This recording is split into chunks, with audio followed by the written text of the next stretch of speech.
guys are getting the treetops cleaned up and piled here, making this pasture look good again.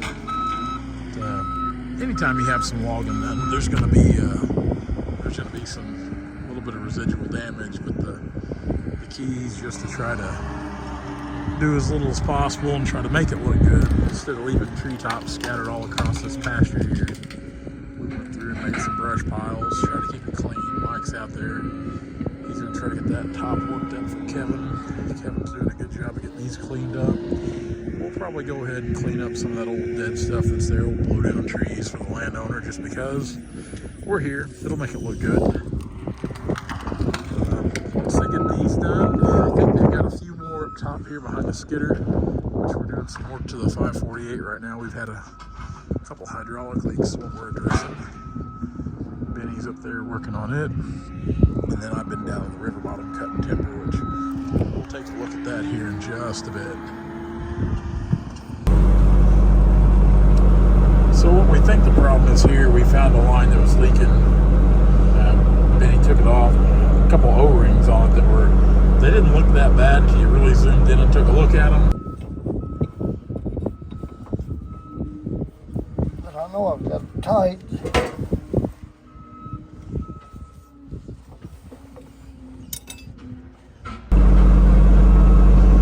Checking for leaks here.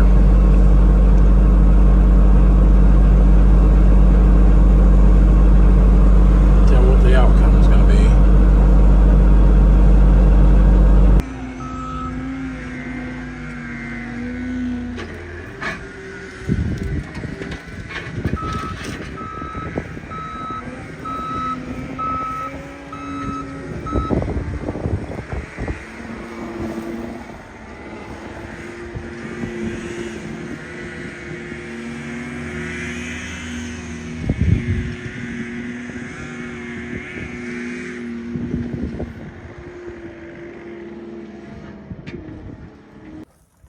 So I'm down here in the bottom. I've been cutting some of this tall walnut. There's still several behind me to cut, but there's a cross fence right there. If you kind of look right over in there, it's not a very good fence, but the last thing we want to do is tear up somebody's fence regardless. Now I think they'll be okay with us lowering the wire on that. We'll just take the steeples off the post and just drop that wire down. That way we don't tear the fence up and we can always pop the wire right back up. Like the whole fence ain't in very good shape anyway. It's got a lot of old snags and stuff that have fallen on it, but still, I don't want to be the guy responsible for tearing the fence up. So tomorrow, I think, when we finish up this little area right here, this corner, so I've cut several back through here. Kind of see those little holes in the sky there. I think that's our plan of attack for tomorrow.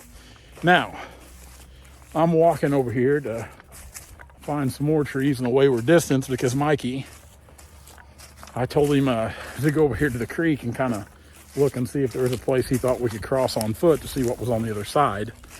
And I'm sure he's down there looking for rocks or something. Who knows with him, but I don't even see my ranger. So we're going to walk over here and try to find a few more trees cut down here in the bottom. And then hopefully he'll find a place to cross. We can go see what's on the other side of the creek. Some decent quality stuff down here as far as height. Some of it's fairly clean. Got some ornery trees, a lot of lumber, but it's all right. We'll take them.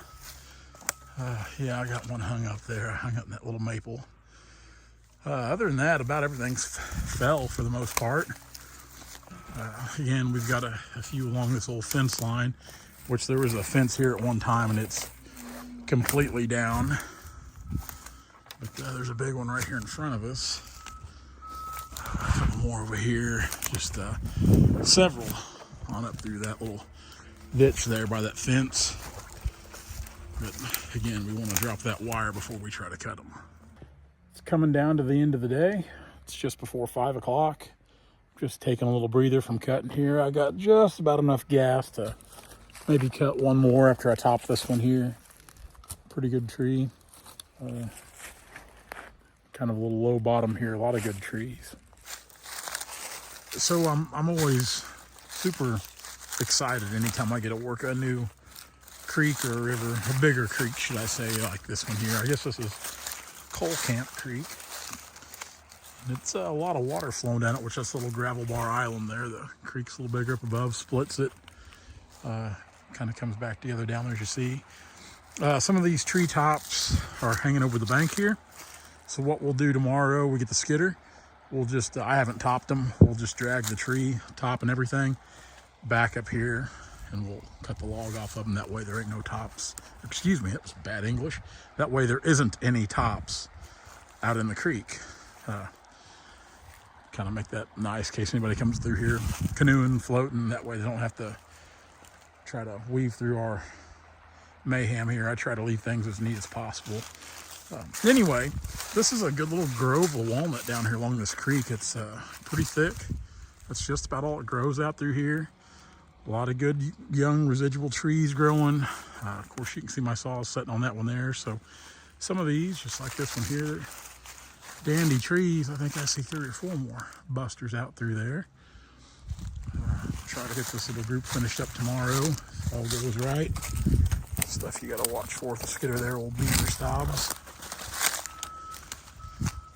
All in all, pretty good grove. Like I said, trying to do the best we can to directionally fall these, because these are some really good young walnut growing here. And the last thing we want to do is damage them too bad. Now, a lot of times these trees that got some big tops in them, no matter which way you go, you're going to knock some limbs out of some of them. But all you can do is just try to do the best you can and not just tear things all to pieces. That's why we try to directionally fall when we can. Of course, I've always got wedges in my pocket to kind of help along the process. And of course, some of them will just push on with the skidder to get them to go where we want them to go.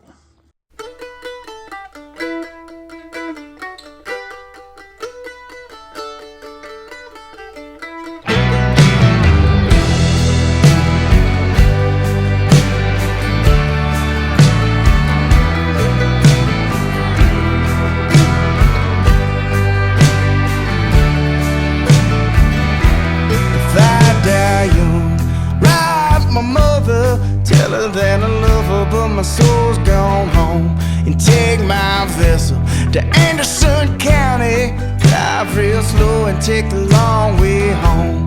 Tell my kin to pick up a shovel, wrestle that sugar sand and bury my bones. Won't you bury my bones beneath these pines when it comes time for you to bury my bones?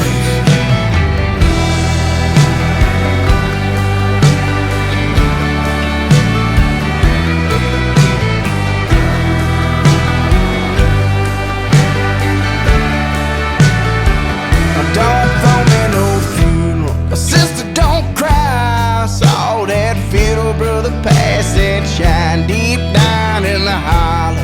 Pick the tallest pine, dig it real deep where the roots touch mine. Cross the Red River, well it opens wide. The heroin sails to the Choctaw side. Follow my trail to a silver stone and gather my